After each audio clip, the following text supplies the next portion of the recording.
Well, I am, and thank you for inviting me to speak to you tonight about women's suffrage. We do have an exhibit at the State Capitol Museum, and I work for California State Parks. I'm a park interpretive specialist. I did the research and the writing for the exhibit. Actually, this was a little bit of a different exhibit for us this time around. We have interchangeable historic rooms at the State Capitol. I don't know if you've ever been to the State Capitol Museum. It's open 7 days a week and it's free of charge. So just come on by anytime. The whole first floor of the Capitol is the museum. And we have two historic rooms that are interchangeable, that we have interchangeable exhibits in.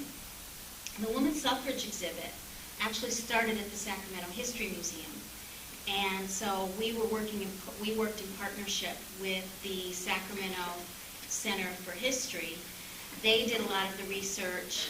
They had the exhibit over there for a couple months. Then we brought it over to the Capitol and adjusted it so that it would fit in our space in the Capitol. And it opened, oddly enough, in October. And we will be running it until the very end of September. So if you'd like to come and see it, it'll be around for about a year. So I thought that I would start out in the research that I did for the exhibit. I think what struck me, and we see now even with campaigns, I know I turn on the TV and all I see is campaign stuff. You can turn on the radio and there's campaign, internet, Twitter, we have campaign things all over. And I know when I first started doing this research, I thought, how did these women get that message out without that kind of technology? I mean, California is a very big state. And in 1911, it was a different world. Women and men occupied different spheres. A woman's sphere was to take care of home and family. And the man's sphere was to go out in the world and deal with the world of politics. And the two weren't supposed to cross over. It wasn't a popular thing for a woman to go out and speak in public. So how did they exactly get this message out as far as getting the vote?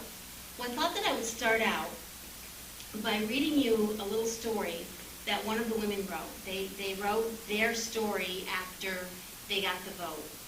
And they did cover the state, every corner of the state, by automobile, by horse, by foot. They spoke to however many people they could gather. They might go out on a street corner and start singing a song to gather a crowd to talk about women's suffrage. One of the things that they used was called the Blue Liner. And this was a car that this one woman describes as the Susan B. Anthony among automobiles. It was a 1910 Packard and could handle 7 passengers. And they rode all over the state. Sometimes this car would take things for parades. They rode all over the state. And when the newspapers would find out that the Blue Liner was coming to town, then people would get kind of excited and they would come and listen to these women. So they were going from San Francisco and covering Contra Costa County. And on this particular day, they were in Vallejo. We were told it had 11,000 inhabitants and needed conversion. So out on the bright main street, in front of the cigar stores and being swallowed by the wide mouths of the Nickelodeons were men, young, freshly shaven ones, in uniform, from the Navy Yard at Mare Island. Keen-eyed mechanics, all sorts of them, laughing, moving about, so many of them, with scarcely a drop of allaying femininity around them. They sauntered, half smiling, ready to be amused, a real late Saturday evening crowd. And each voter carried something that we needed, that we must have. The Blue Liner breathed hard to steady her pace to the crowds. She edged to the curb, and we looked at each other. The hour had come, our first street meeting. This is a good place, someone said. The driver, they had a male driver, the driver set the brake, and we stopped directly in front of a very brightly lighted cigar store. The idlers on the pavement drew back half a step from the curb. We could look into their eyes. Then, as we made no move to alight, they saw something was going to happen. The men settled easily on their hips. Others drew in behind, packing slightly on the narrow sidewalk. "Sing," said a scarcely audible voice in the car. "Now." Up from the front seat rose the girl of the blue liner, and up rose her fragile soprano. "There's no lady in the land is half so sweet as Sally. She's the darling of my heart, and she lives in our alley." The delicate enunciation, the virginal, unworn quality of the voice that ran unfaltering through 2 verses held us all very still. A stranger thing never happened on the streets of Vallejo. The men pressed in closer. At the last clear drop of music, a little sigh splashed from the crowd.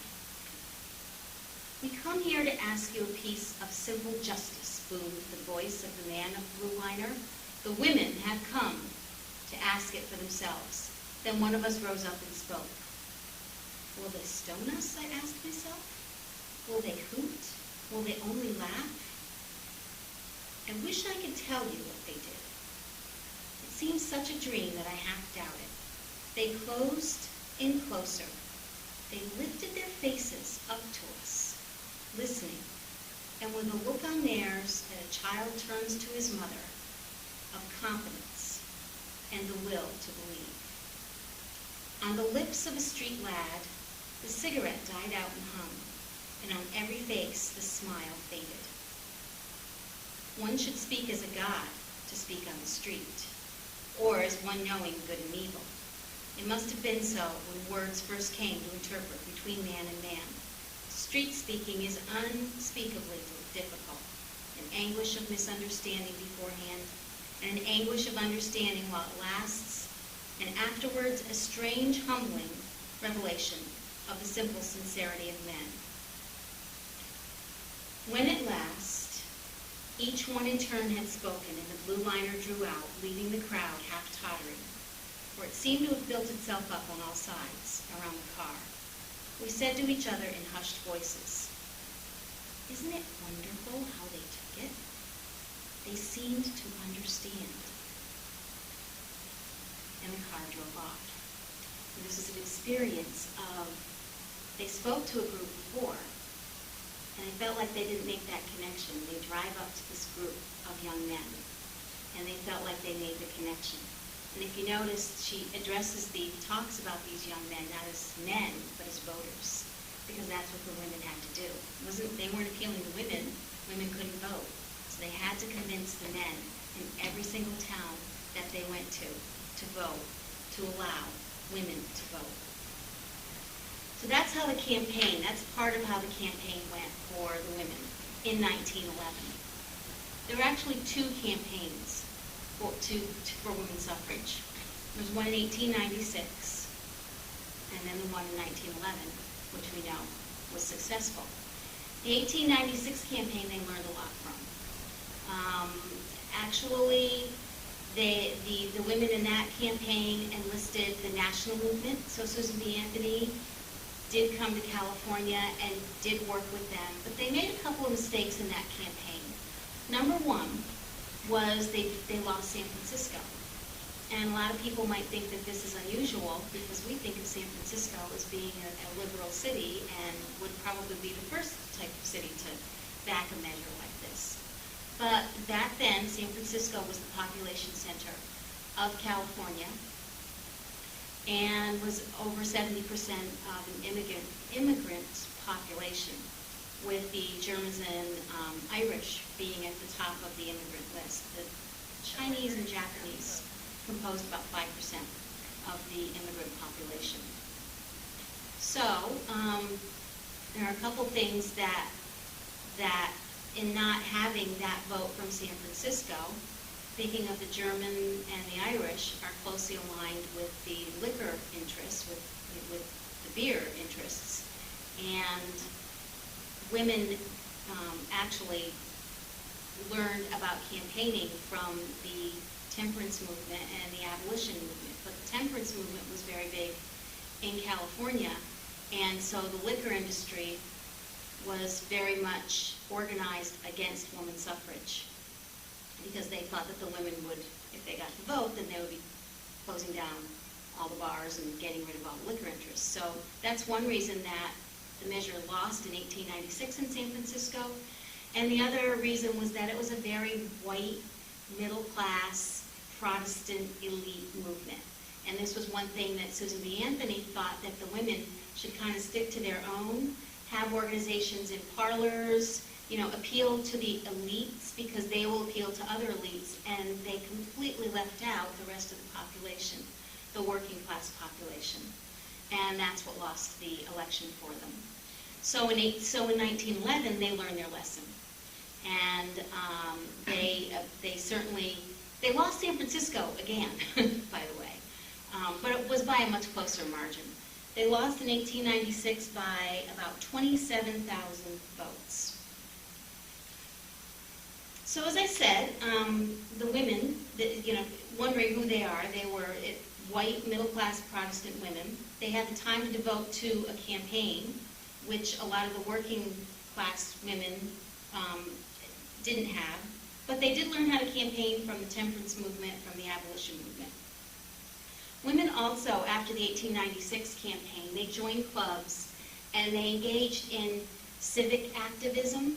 And this is another way that the women really learned how to work on their campaigns, was through the causes that they believed in. Again, we're talking about the spheres that the women and men occupied.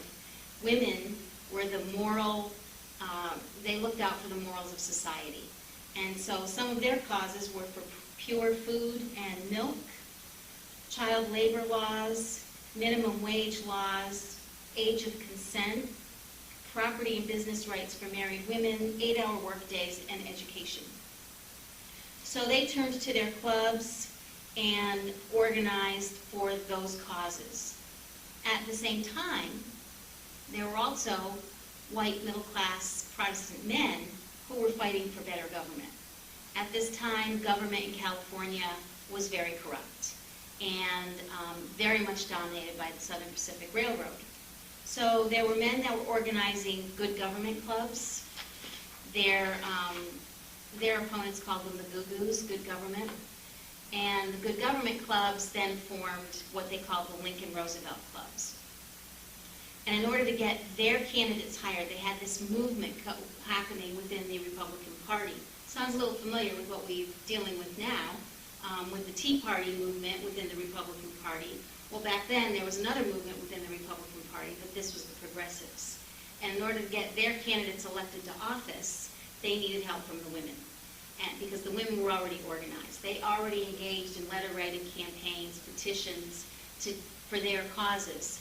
So to get these progressives elected to government, they helped out with the hope, or with the promise, that once elected, these men would support the cause of suffrage for women. And this was actually in the Republican plank. And so the women did work hard, and in 1910, that was the pivotal year when the progressives really took over the legislature and elected California's first progressive governor was Hiram Johnson. And I see Hiram Johnson's portrait every day when I walk in the Capitol. So with the progressives in power, the women wanted to make sure that they didn't forget their promise to support women's suffrage. That was 1910. As I said, that election was in 1910. As soon as January 1911 rolled around, that bill was submitted to the legislature, to the Senate, and had to be voted on. The process is that it would be introduced in the Senate.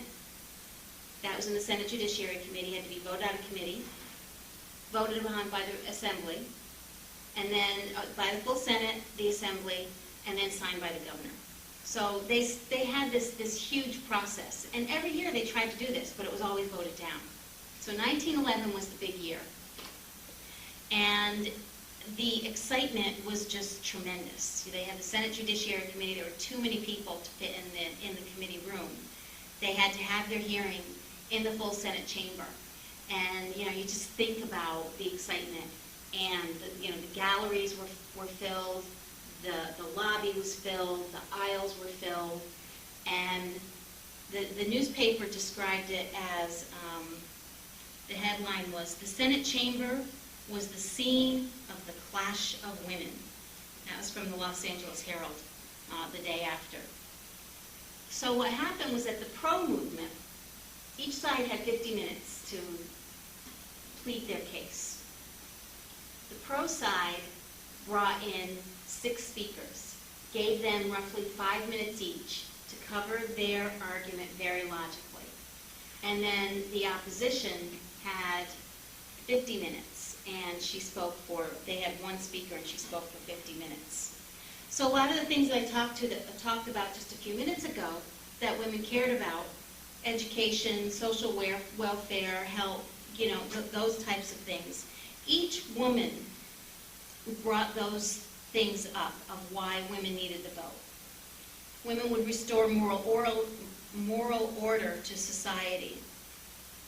Maud Younger represented the waitresses union in San Francisco, again, correcting that problem that they had in the 1896 campaign of not working with the working class or the labor unions. They had a woman addressing those needs of laws that would regulate the hours women could work, factory inspections, and addressing the needs of women. The College Equal Suffrage League spoke for women and children.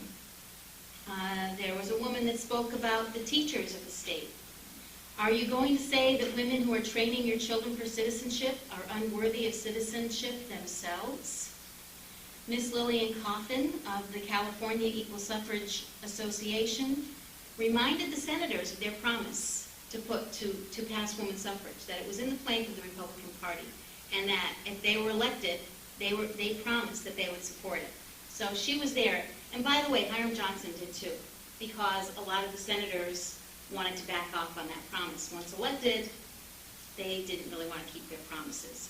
And they were reminded time and time again of that. And then they wound up the argument with saying, we will leave this cause in your hands. In the hands of manhood suffrage, we leave the cause of women's suffrage.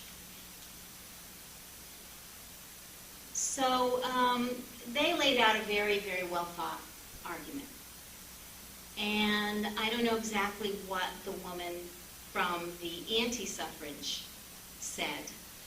Actually, I went through newspapers, I went through all kinds of information trying to get quotes, and things are a little different in newspaper coverage than you have these days. So I didn't get a lot of quotes from her, but I do know what the antis were saying, what their argument was. And their biggest argument was that a woman's place is in the home. And if a woman has the right to vote, everything's going to fall apart. This will be the ruin of our country. And they said these women have already, the suffrage movement, they've already desecrated the flag, they've desecrated the Bible, and they've desecrated the Declaration of Independence. What that means is they had their own suffrage flag. So it was different because they had, their stars on there whenever they would gain the vote. So that was a takeoff on the American flag.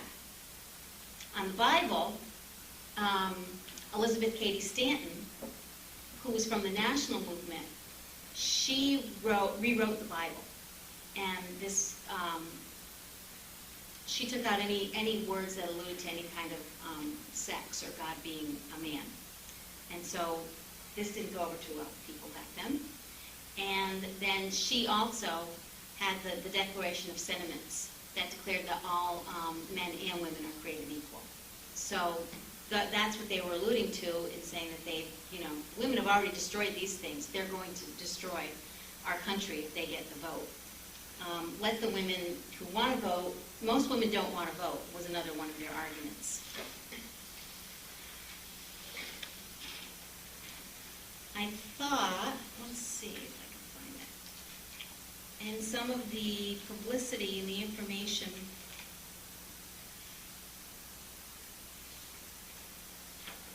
have a whole list of reasons why we oppose votes for women.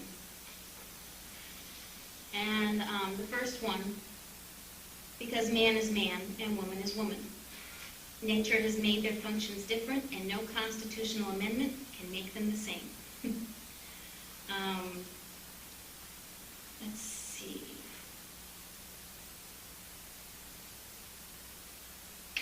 There are just so many. Because the women's suffrage movement is a backward step in the progress of civilization, in that it seeks to efface natural differentiation of function and to produce identity instead of a division of labor.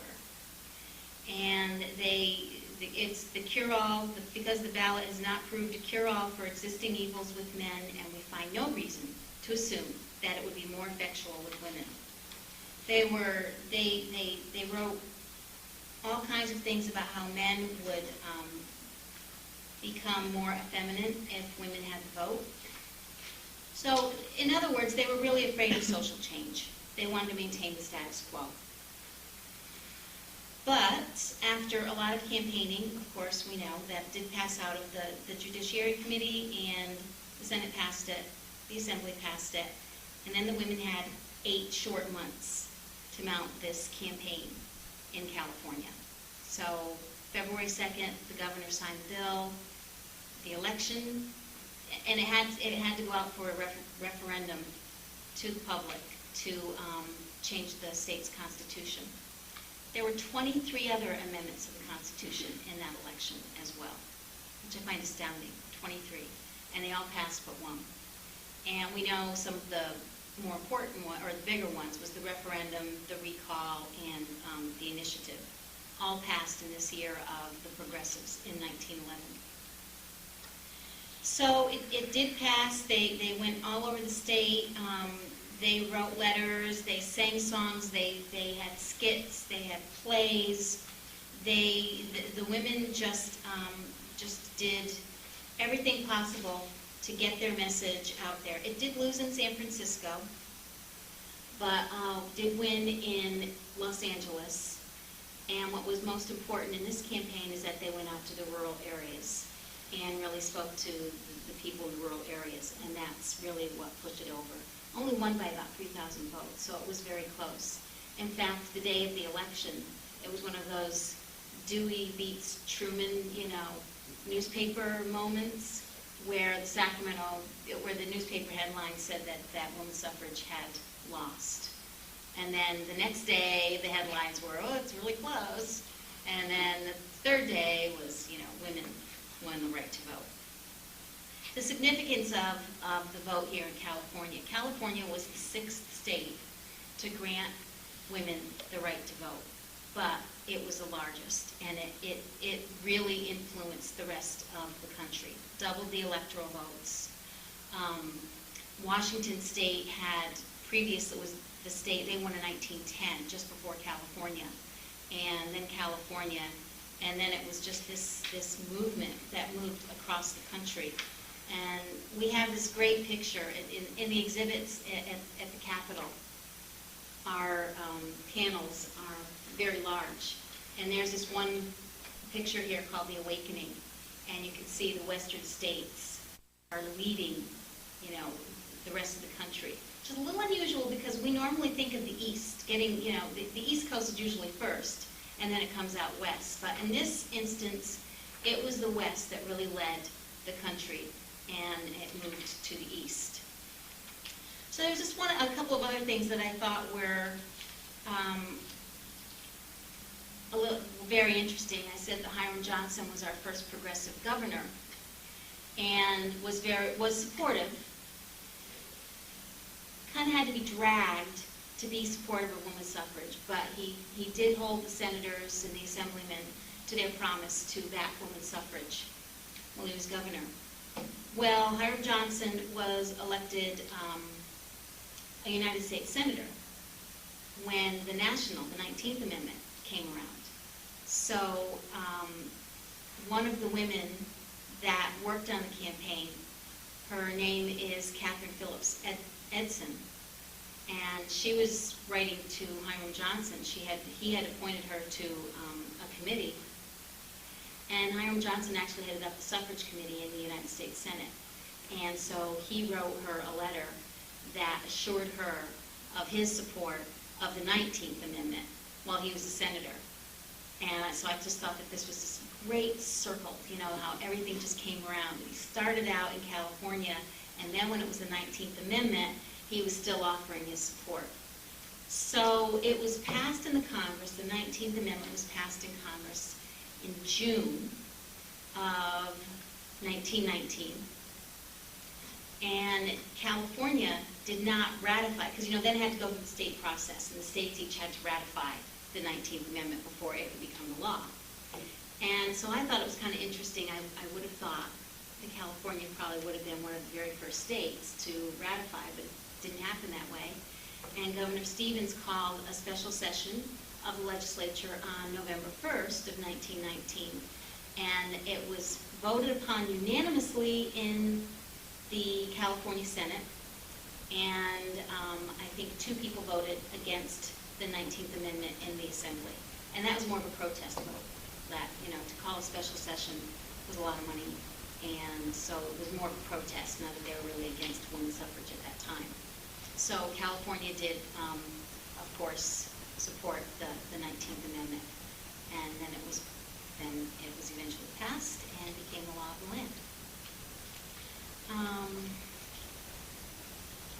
So I think it's a good time to stop and ask you if you have any questions.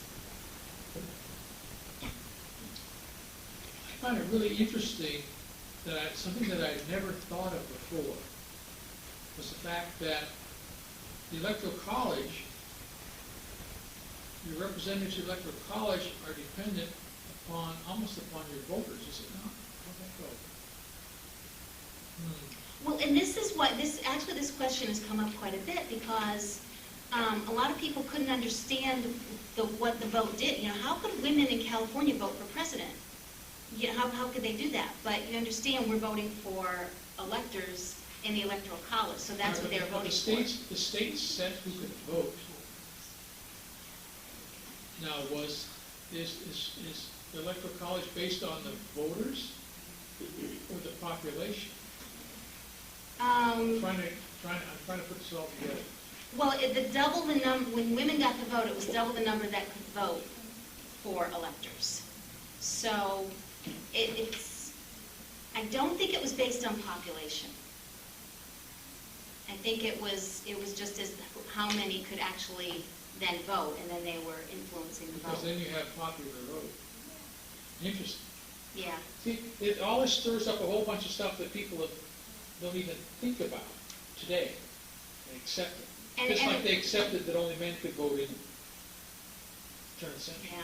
Yeah, yeah. And when I was doing my research, you should look this up. You go home and you can Google. There are a bunch of YouTube videos out there on ending women's suffrage, and it's just really awakening to me, and to see they have these young guys go out to a college campus or a high school campus and interview the girls on campus and say, will you sign our petition to end women's suffrage? And the girls do it. They don't even ask any questions. Some ask questions, but some are like, well, of course, because they think it means women's suffering. And they don't understand what women's suffrage means. And it just made me feel just so sad when I look at these videos. There are a lot of them out there. You know, Jay Leno does this too. He does his jaywalking, and he'll, you know, go and ask people questions like that. But the fact that you know, these would probably be what, the great-granddaughters of the women that fought and worked so hard to get the vote, and just a few generations later that it's not taken that seriously by, you know, a good segment of that population, I think is, well, hopefully they'll come to the exhibit and then they'll learn. Which state was first then, and when was that for the Wyoming was first. And was that when they gained statehood or something? Weren't they really a lot earlier or something? Yeah, it was a way of, you know, encouraging women or encouraging men to move, or women, you know, more people to move to the state if women had the right to vote. Yeah, and then, so that was super early, and then it was a while before anybody else allowed it, or was it? Every couple years, there's Wyoming, Utah, Colorado. I was prepared for this and I wrote them down.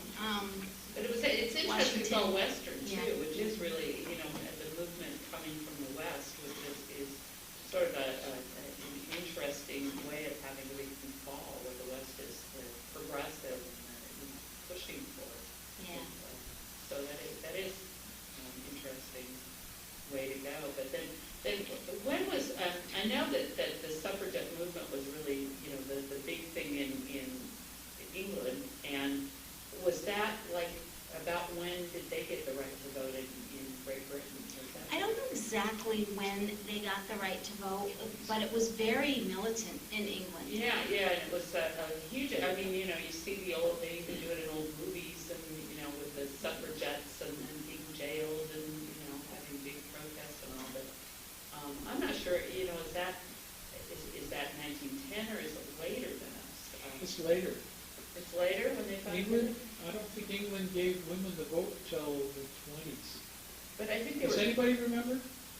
I think they were fighting for it earlier, because I'm just trying to remember, They the were later than costumes us. and the The dresses. suffrage the national movement did learn from what they were doing in Great Britain, because in 1915, 1916, that's when the women were chaining themselves to the White House gate. And in fact, in the exhibit, we have these items from a woman who's a collector of a lot of suffrage items. Her name's Chase Livingston. It's locked. No, it's open. People don't get in.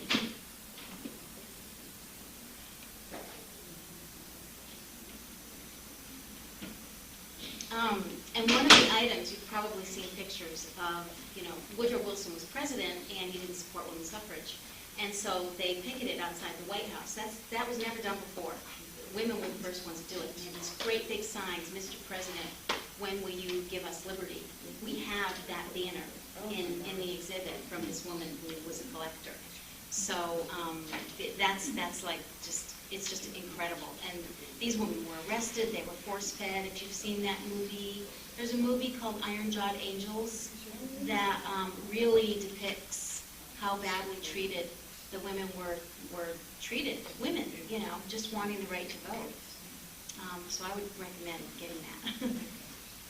So California granted women the right to vote before the nation did. So during a presidential election, the women in California still couldn't vote for the president. They could only vote for the state. They could. Yes. And so the next election was the 1912 election. And that was the election when Taft was president, Woodrow Wilson, Taft was president, he was Republican. Woodrow Wilson was the Democratic nominee. And that was when Teddy Roosevelt was really upset with the way Taft had been running things, and he challenged Taft, and Taft got the Republican nomination. And that was when he created the vote. So that's when they had the Progressive Party, and Hiram Johnson was his running mate. And I read this just great article about that election and how those candidates appealed to the women's vote.